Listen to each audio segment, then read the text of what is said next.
Rabbi shrah li sadri wa yassir li amri wahlul 'uqdatam min lisani yafqahu qawli. Sadri lisani wahdi qalbi bihaqqi sayyidina Muhammad sallallahu alaihi wasallam. Allahumma alhimna bil ilmi wa zayyinna bil hilm wa akrimna bit taqwa wa jammilna bil afiyah. Allahumma akhrijna min dhulumatil wahmi wa akrimna bi nuril fahmi waftah 'alaina bi ma'rifatil ilmi wa hassin akhlaqana bil hilm waj'alna mimman yastami'una al-qawla fayattabi'una ahsana. Alhamdulillahi Rabbil Alamin. Alhamdulillah, bersyukur kita kepada Allah yang mengurniakan kepada kita taufik dan hidayat serta kelapangan dan juga nikmat untuk sama-sama kita berada pada malam ini bagi meneruskan lagi daripada kitab Pati Faridah pada muka yang ke-64 ke 65 dah. 64 dah. Taubat daripada dosa. Maksud itu taubat daripada dosa. Itu tajuk tu ni. Pada muka yang ke-64 cetakkan yang tulisan Jawi, tulisan Rumi tu muka surat 82. Tajuknya taubat daripada dosa. Bismillahirrahmanirrahim. Qala al-muallif rahimahullah wa nafa'ana bihi wa bi'ulumihi fid darain amin ya rabbal alamin. Taubat daripada dosa. Jadi setelah diceritakan tentang sebelum ini tentang murtad wal a'yazubillah, kemudiannya tentang bid'ah, ahli bid'ah, dan bid'ah itu boleh berlaku dengan keluarnya seseorang daripada ahli sunnah wal jamaah, dan juga bid'ah itu dalam i'tikad boleh berlaku apabila seorang itu keluar daripada pegangan umat Islam itu sendiri. Jadi lafaz mubtadi' itu lafaz itu umumlah. Lafaz itu umum, sama ada merangkumi ahli bid'ah yang mana termasuk dalam kalangan umat Islam lagi, tetapi keluar daripada jalan ahli sunnah, itu juga kita panggil sebagai mubtadi', ahli bid'ah. Yang keduanya yang telah terkeluar daripada lingkungan umat Islam. Maka sesuailah untuk disebut tentang taubat, kerana perkara itu dosa. Terutamanya dalam akidah ini, sesat dalam akidah ini ialah satu dosa yang besar. Dosa dalam bab akidah, sesat dalam akidah ni satu dosa yang besar. Baik, kata pengarang, taubat daripada dosa wajib atas mukallaf taubat daripada dosanya dengan bersegera. Jadi wajib taubat ini pertamanya apabila seorang tu melakukan dosa. Dan siapa yang tidak melakukan dosa? Kecuali orang yang terpelihara oleh Allah, orang panggil sebagai ma'sum.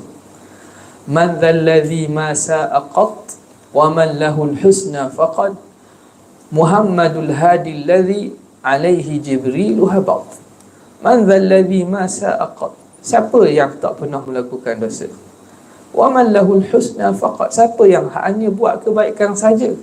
Tidak lain tidak bukan Nabi Muhammad. Muhammadul hadi alladhi, Nabi Muhammad yang dengan dia sebab kepada hidayat, alladhi alaihi Jibril habat, yang mana Sayyidina Jibril menurunkan wahyu kepada baginda Nabi. Adapun selain daripada para nabi, para rasul, tidak lepas daripada dosa.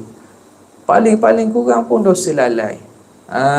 Paling kurang pun dosa lalai daripada mengingati Allah Subhanahu wa taala. Maka wajib atas mukallaf taubat daripada dosanya dengan bersegera. Taubat tu wajib, bersegera pun wajib. Taubat tu sendiri wajib, menyegerakan taubat itu juga wajib. Dan kalau dosa kecil sekalipun, ghayah wajib taubat walaupun daripada dosa kecil. Bukan dosa besar saja, dosa kecil pun kita perlu taubat. Kita perlu taubat. Sebab apa? Sebab kecil tu nisbah kepada tidak dikenakan hukum dunia ni dengan hudud ke ataupun dengan hukuman tertentu, kisah yang Tuhan dah tetapkan dalam syariat dia, dan tidak dikenakan sebagai ancaman dengan neraka dan seumpamanya lah. Tetapi dia tetap dosa. Kenapa? Kita melanggar perintah Tuhan yang mencipta kita. Jadi walaupun kecil, tetapi wajib juga bertaubat. Dosa kecil wajib juga bertaubat. Sebab itu dosa kecil ini tidak boleh kita pandang sebagai remeh. Tidak boleh pandang sebagai remeh, dan kita memperlekeh-lekehkan dan meringan-ringankan dosa kecil. Sehingga ulama sebut bahawa la saghirata ma'al israr. Tidak ada kira dosa kecil kalau berterusan. Dosa kecil kalau berterusan, dia tak jadi dosa kecil, dia akan jadi dosa besar. La saghirata ma'al israr wala kabirata ma'al istighfar.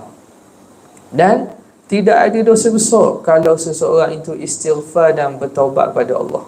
Dosa besar kalau seorang itu bertaubat kepada Allah. Tidak ada dosa yang besar yang Tuhan tak terima istighfar dan taubatnya. Pasti Tuhan terima. Jadi jangan kita pandang sebelah mata ataupun pandang remeh dosa kecil. Kerana dosa kecil bila dibuat secara berterusan dan meringan-ringankannya, dosa itu menjadi besar. Sehingga kan ada ahli ulama dia berkata, dia kata pada mensifatkan takwa. Apa tu takwa? Khalidh dhunuba saghiraha wa kabiraha dhakat tuqa wasna' kamashin fawqa ardi syaukin yahdharu ma yara la tahqiranna saghiratan innal jibala minal hasa. Sesungguhnya hendaklah kamu khalidh dhunuba saghiraha wa kabiraha, hilangkan atau jauhkan daripada dosa kecilnya atau besarnya. Zakat tuqa, itu dia takwa. Takwa tu apa? Orang yang takut. Takwa orang yang takut. Takwa tu tahu nama orang. Takwa. Muhammad takwa. Haji takwa. Tahu takwa. Kedai takwa. Putu kuah. Tahu tu tahu. Tapi takwa pada syaratnya apa? Iaitu orang yang takut dan menjauhi daripada larangan Tuhan, sama ada dosa kecil atau dosa besar. Zakat tuqa, itu dia ketakwaan. Wasna' kamashin, buatlah seperti orang berjalan fawqa ardi syaukin yahdharu ma yara. Kamu jadi seperti orang yang berjalan atas tanah yang berduri. Kalau orang jalan kawasan berduri, yahdharu ma yara, dia akan hati-hati apa yang dia tengok duri, dia akan hati-hati. Takut duri itu kena di kain dia, akan mencarikan kain dia, akan merosakkan seluar dan kain dia. Jadi di jalan dia akan berhati, pijak ni kena duri kan, pijak ni kan salah kan, koyak kain, koyak seluar. Yahdharu ma yara, jadilah seperti orang yang berjalan pada tanah yang berduri, dia berhati-hati apa yang dilihat. Itu sikap takwa tu. Orang takwa ni jalan tengok, ni boleh ke tak, ni bahaya ke tak, bahaya ke tak, bahaya ke tak. Dosa yang membahayakan dia, menyebabkan sebab murka Tuhan atau masuk neraka, dia tinggal. Dia berhati-hati. Tu orang takut tu, takut. La tahqiranna saghiratan, jangan kamu merendah-rendah dan memperkecilkan benda kecil, dosa kecil ni. La tahqiranna saghiratan, jangan kamu mengecilkan atau memandang remeh dosa kecil. Innal jibala minal hasa, tidakkah kamu perhatikan bukit itu sebenarnya daripada batu-batu kecil. Bukit tu daripada batu-batu kecil. Sini mungkin kita tak perasan tak, sebabnya kita asal bukit tu, tengok bukit dia padang pasir yang tinggi tu. Macam mana terkumpulnya jadi kawasan tinggi bukit tu, debu-debu padang pasir ditolak angin, sikit berkumpul jadi bukit. Jadi dia ceritakan suasana yang berlaku. Mana? Tengok di padang pasir bukit yang tinggi yang besar. Daripada apa? Daripada sebiji pasir yang ditolak angin. ditolak, lekat, akhir jadi bukit yang besar. Sebab itu jangan kita pandang kecil dosa kecil ni. Sebab apa jangan pandang kecil dosa kecil?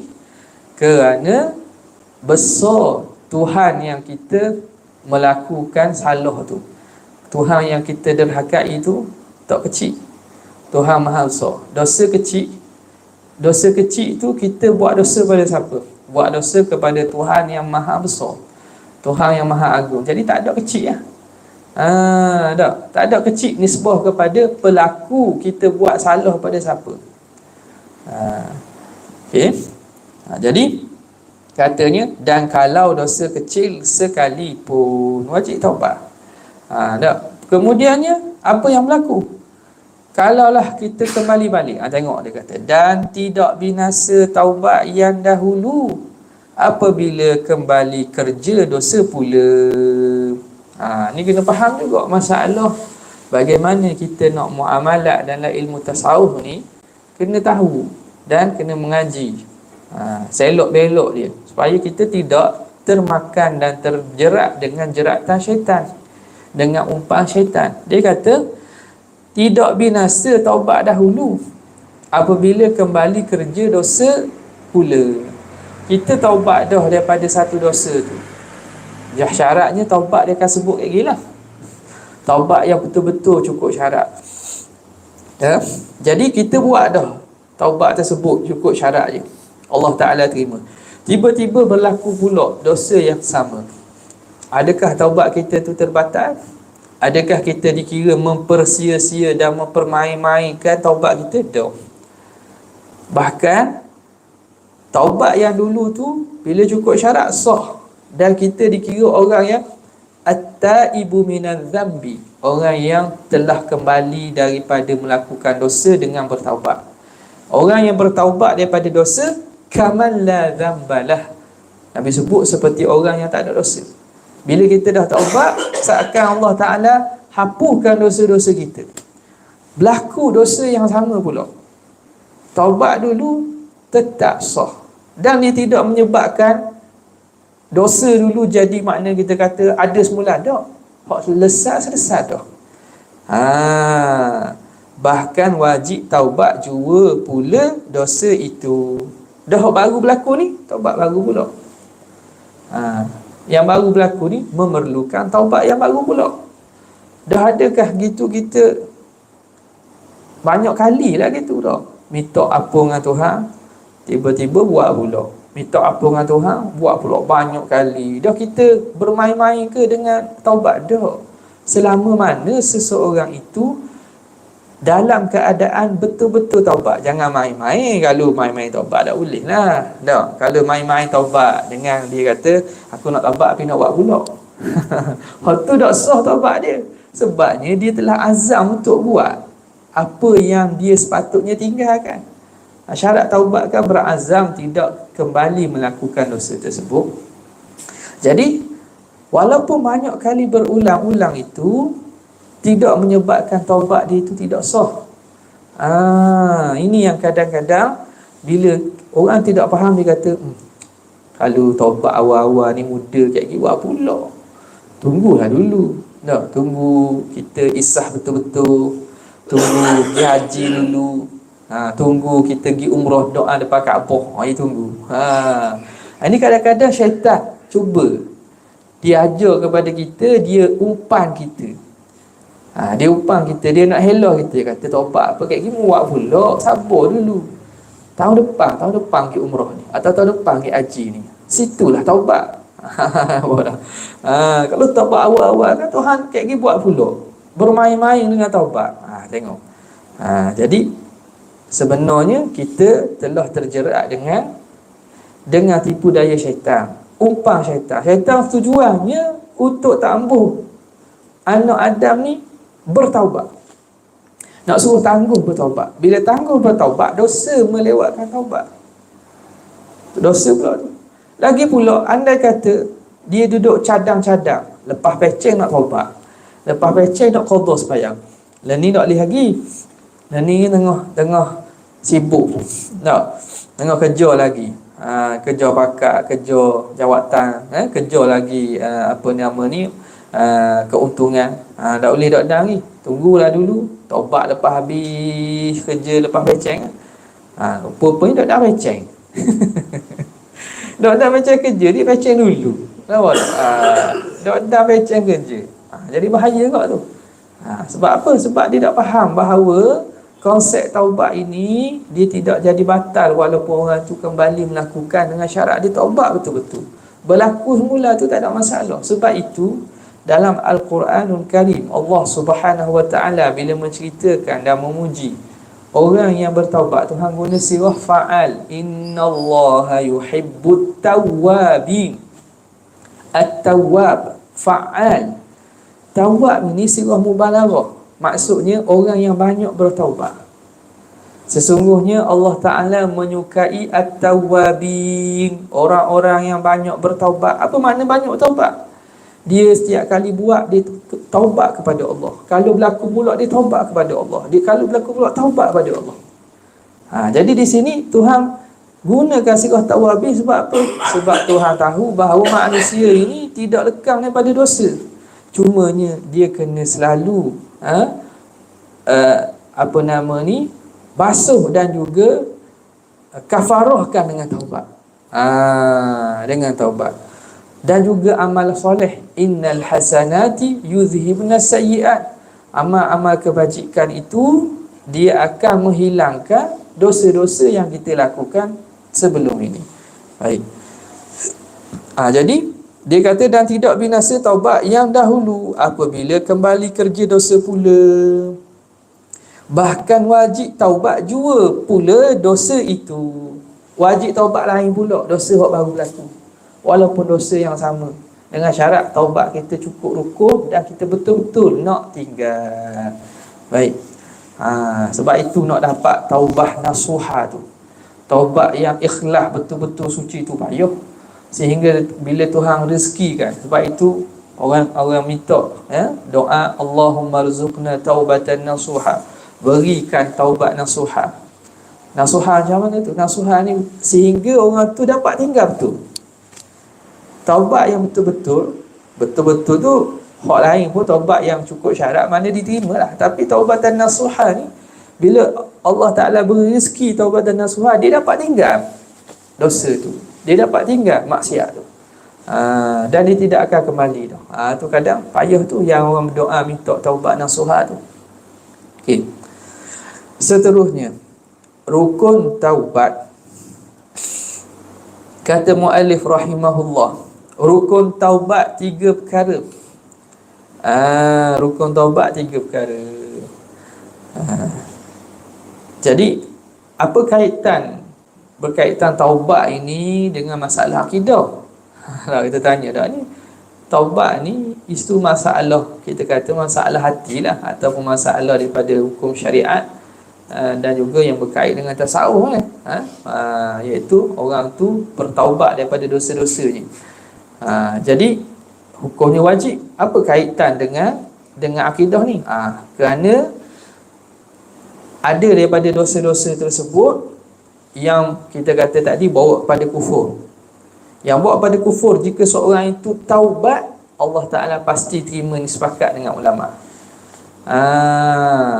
Allah Ta'ala terima dengan sepakat. Taubat daripada kufur, ini sepakat ittifaq Allah Ta'ala terima. Yang keduanya, dosa selain kufur, pandangan yang rajih, Allah Ta'ala terima juga. Ada kata terletak pada masyiah, ada yang kata lain daripada itu, terletak pada masyiatillah. Makna Tuhan nak terima boleh, Tuhan tak terima boleh. Tapi pandangan yang paling kuat dalam masalah ini, apa-apa dosa pun Allah Ta'ala terima taubat bila cukup syarat. Innallaha yaqbalu taubata an ibadihi. Sesungguhnya Allah Ta'ala menerima taubat daripada hamba-Nya. Banyak daripada ayat Quran dan hadis yang menyatakan Allah sangat-sangat hendak kepada hamba-Nya untuk kembali dan taubat kepada Dia. Sebab kita ni hamba Tuhan, jadi Tuhan nak kita kembali kepada Dia. Tak? Macam mak ayah, anak Bila dia lari tak dengar cakap, mak ayah harap apa? Mak ayah walaupun anak tu degil nakal, dia harap anak dia kembali kepada dia. Anak dia datang balik, insaf, mengaku dan juga kembali kepada dia.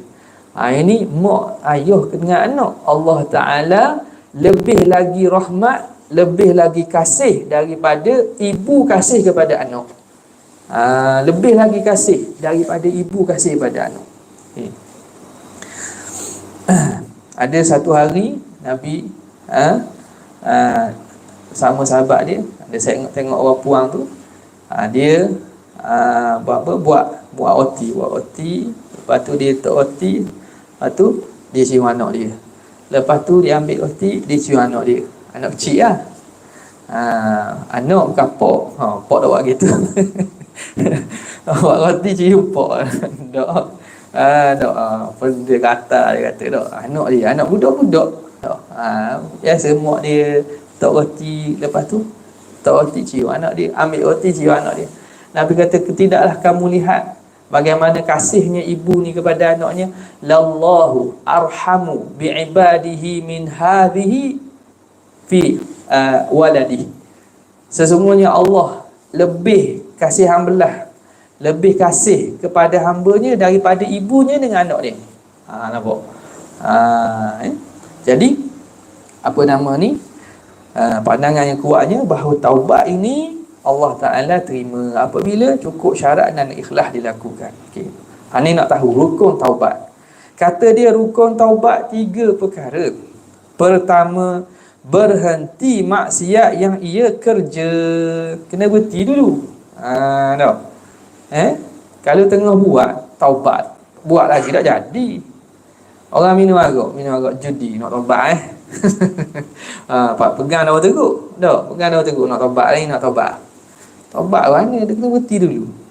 Berhenti daripada perbuatan yang dilakukan tu serta merta. Tengah buat maksiat nak taubat. Itu dikali mempermainkan taubat. Yang kedua, azam, cita-cita yang putus, tidak mahu mengerja dosa itu. Yang kedua, kena azam betul-betul tak nak buat dosa tu, tak mahu mengulangi dosa tersebut. Berarti satu, berazam tak nak buat dah. Tanam azam betul-betul ni, kena ada azam ni. Jangan was-was ataupun taradud, maknanya jangan syok ataupun kita ragu-ragu. Nak berhenti tapi tak tahu nak buat ke tak lepas ni, nak buat tak lepas ni. Tak jadi tu. Dia kena putus, tak mau buat. Masalah berlaku lepas tu masalah lain. Jangan pada awal-awal taubat tu, nak taubat dah ni tapi lepas ni boleh jadi buat lagi. Boleh jadi. Tak jadi tu.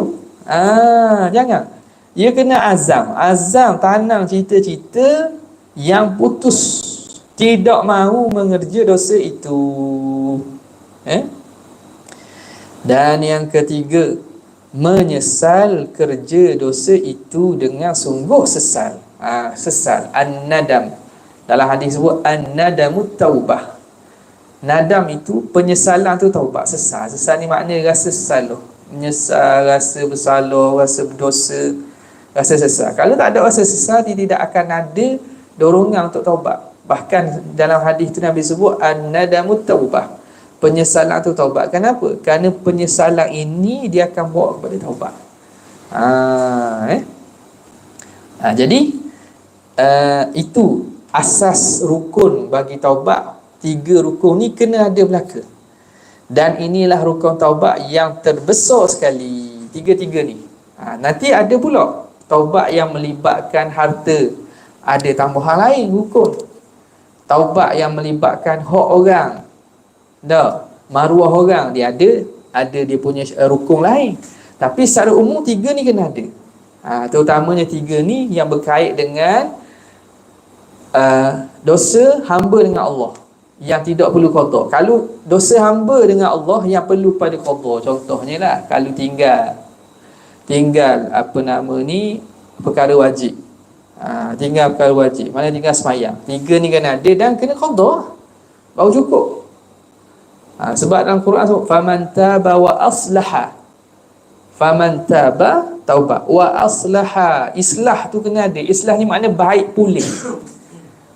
Baik pulih. Itu islah. Kalau kita buat kerosakan, damage. Dah. Buat kerosakan, kena baik pulih. Baik pulih macam mana? Kalau amal wajib, kena qada, buat semula. Kalau zakatnya, kena kira balik. Lama tak bayar zakat ni. Ada. Masa dulu tak tahu, kena bayar juga zakat harta. Kira anggar. Tak tahu tepat, kena anggar. Dulu ada semayang rasa tinggal. Dah ingat dah. Kena qada lah. Dah ingat. Kena fikir-fikir berapa banyak atau berapa kali atau berapa tahun andaian anggaran. Yang mana kalau kita buat tu, ni confirm dah ni. Tinggal kira semua adalah 2 tahun contoh, 2 tahun. Jadi dia kira buat hari-hari dia qada banyak ni sehinggalah habis 2 tahun. Sehingga dia rasa ni tak ada dah ni. Memang selesai dah rasanya. Barulah maknanya dia itu nak buat sunat lah. Boleh buat sunat. Jangan buat tanpa kita tahu nak qada mata. Qada dia. Nak qada mesti ada perkara yang kewajipan yang kita tinggal. Tapi kita tak tahu ataupun kita kata makna saja-saja nak qada, tak boleh. Saja-saja nak qada, kita perlu pastikan ada sembahyang yang kita tinggal atau kewajipan yang kita tinggal baru kita qada.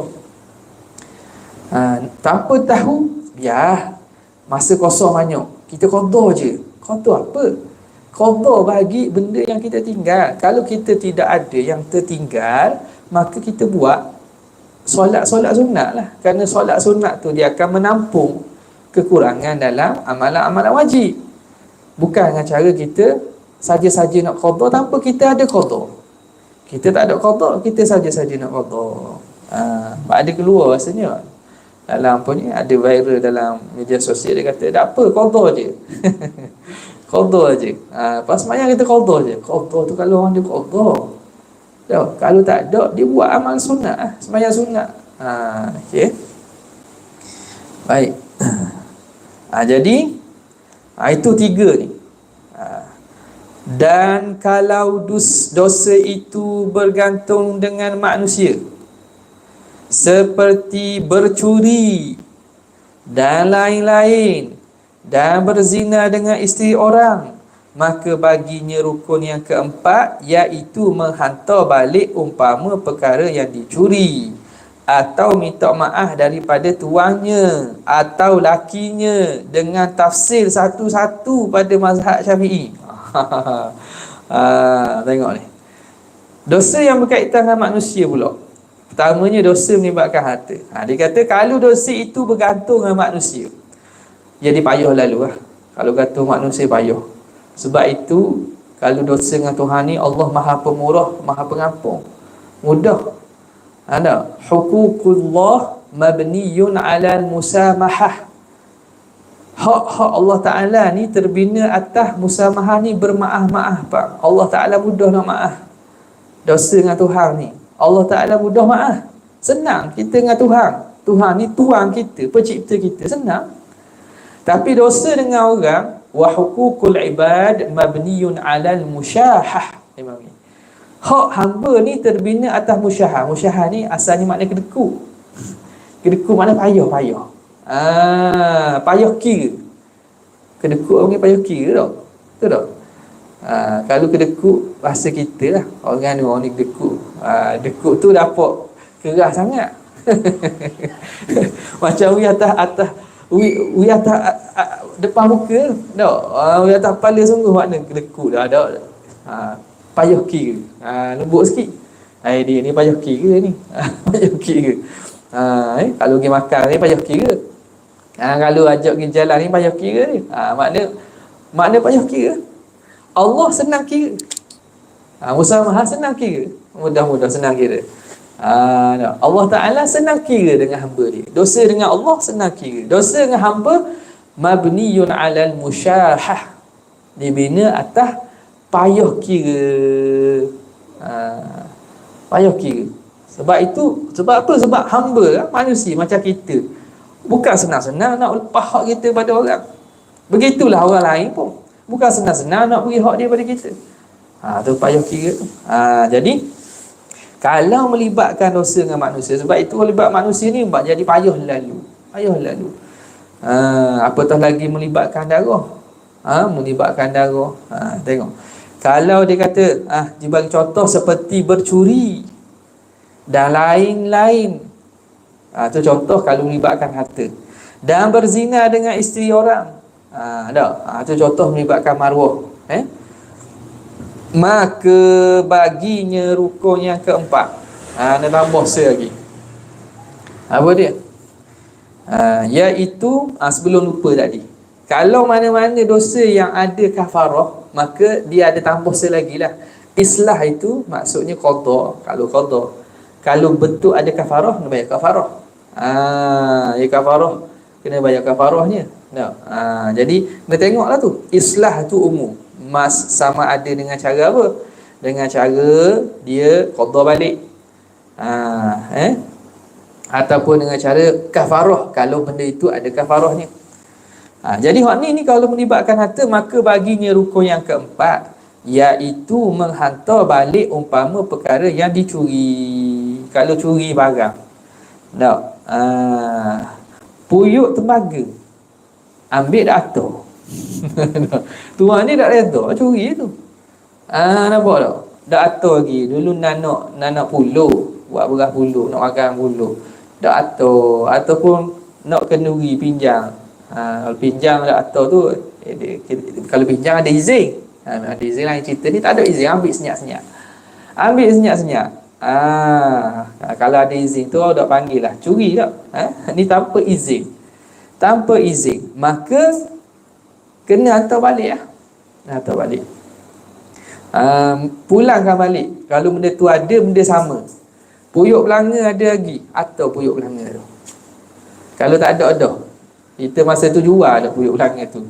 Dah ingat ke orang kita? Dah, jual dah. Kena ganti umpama. Hantar balik umpama perkara yang dicuri kalau tak ada. Nilai balik lah. Kalau ada hak serupa, cari hak serupa ganti. Ataupun tak ada dah, orang nak buat dah lah ni. Orang nak bakar dah puyuk tembaga lah ni. Orang bakar puyuk apa? Cat zebra tu. Kalau mahal sikit mana seramik tu. Minta Allah tu ni je lah. Nak ganti hak ni boleh ke tak? Atau bayar duit boleh ke tidak? Atau tuan ni nak halal ke tak apa? Tuan ni nak halal, kata kena mengaku bahawa kita ada ambil ni nak minta halal, kerana kita tak boleh nak bayar contohnya. Atau minta maaf daripada tuannya atau lakinya. Lalu melibatkan ni maruah pula, ni maruah perempuan ni. Contoh dia bagi tadi, berzina dengan isteri orang. Nasallallahu alaihi wa afiyah. Berzina dengan isteri orang, mana minta maaf tambah orang puang tu, orang puang tersebut. Kenapa? Sebab orang lelaki ni sebab dia. Yang keduanya, suami dia tu, lakinya. Sebab apa? Sebab kita telah mencemurkan maruah lelaki tadi. Kena minta maaf. Tapi hak ni panjang dibincangkan oleh Imam Ghazali dalam kitab Ihya dia. Tata cara macam mana ni, ulama pun macam banyak. Ayuh gini jadi perang pula. Jadi kena tengok, kena bandingkan. Makna kalau benda itu tengok dari segi hukum asalnya, kena beritahu dengan tafsir satu-satu. Khabar saya buat khianat pada isteri tuang, pada ni yang Allah dah. Apa ni payah ni. Pada mazhab Syafi'i mazhab kita kena kabur. Apa yang kita buat tu benda kesalahan kita. Tak boleh kita kata gini minta maaf. Pergi hari raya jumpa. Buat mari rendang, buat mari apa nama ni? Lemak. Kita minta maaf minta maaf lah, salah apa-apa salah, minta maaf lah, kosong-kosong. Ingat badminton dengan main kosong-kosong. Jadi dalam mazhab Syafi'i kena kabur, kata pengarang, atau minta maaf dengan ijma' di sisi mazhab Maliki. Nasib baik ada pandangan yang kata tak perlu beritahu tafsir. Dalam mazhab Syafi'i kita kena tegang betul. Tak dosa benda kita buat, kesalahan apa kita buat, kita kutuk dia, kita kata dia, nak kabur. Dulu saya kutuk awak gini gini gini. Nampak tak? Orang tu payah sikit lah. Bahkan tak jadi kohon molek. Tak? Dia tak jadi kohon molek. Dia akan jadi kohon molek kadang. Semakin tak molek kalau terang itu. Sebab itulah muncullah ada pandangan di sisi mazhab Maliki, dia kata minta maaf dengan ijmal, dengan cara umum. Jadi saya ada buat salah awak ni, hak salah-salah dulu tu minta maaf belaka. Nampak tak? Makna dok terang, dok sebut sesa. Di sisi mazhab Maliki tak apa dah. Di sisi mazhab Maliki telah dikira tak apa. Walaupun tidak kita sebut secara tafsil, secara satu-satu. Wujud ada lah tak? Kalau tidak maknanya susah juga tu. Nak sebut, nak mengaku tu payah. Nak mengaku payah. Dan reaksi daripada orang yang kita buat salah tu macam-macam tu. Kena molek lebam mata dulu.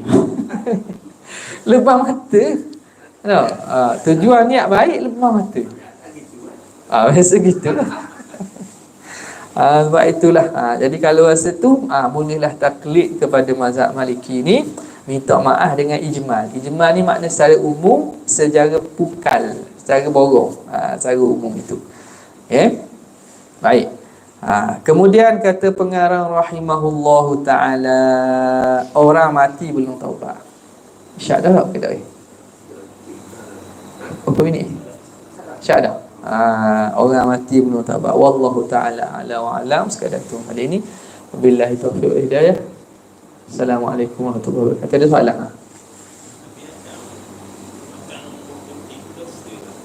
Dah. Itu surah rupa dosa, tapi dia bukan dosa. Sebab itu sebab kepada Allah nak menjadikan khalifah di muka bumi. Khalifah daripada muka bumi dengan cara asbabnya ialah makan buah khuldi, yang menjadi orang pertama yang membuka pintu taubat. Dia bukan dosa pada hakikat, dia rupa macam salah dosa, tapi dia silap atau salah itu tidak dianggap dosa. Apa tak? Kerana apa? Kerana hasanatul abrar sayyiatul muqarrabin. Perbuatan salah orang yang dekat dengan Tuhan ni dianggap macam dosa, padahal di sisi orang yang biasa dia tu tak dikira dosa. Pada dari segi hukum itu ialah dalam ketentuan Tuhan, sebab kepada Nabi Adam turun ke bumi. Dinamakan dosa pada rupa saja atau pada penamaan saja, kerana langgar arahan Tuhan.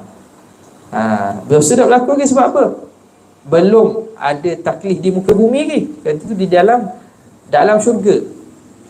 Tempat syurga ni, tempat syurga mana ada taklif hukum akam atau apa tu. Cuma dia melanggar arahan Allah Ta'ala atau larangan Allah Ta'ala. Tujuan kerana Allah memang nak turunkan di muka bumi. Faham? Darul taklif ni dekat bumi. Darul taklif ni dekat dunia ni. Ketentuan Tuhan tu ada dah. Tapi kerana dia ni orang hampir dengan Allah, para Nabi, dia rasa salah sangat. Rasa salah sampai minta ampun dengan Allah Ta'ala. Tak? Rabbana zalamna anfusana wa illam taghfir lana wa tarhamna lanakunanna minal khasirin. Wabillahi taufiq. Assalamualaikum warahmatullahi wabarakatuh.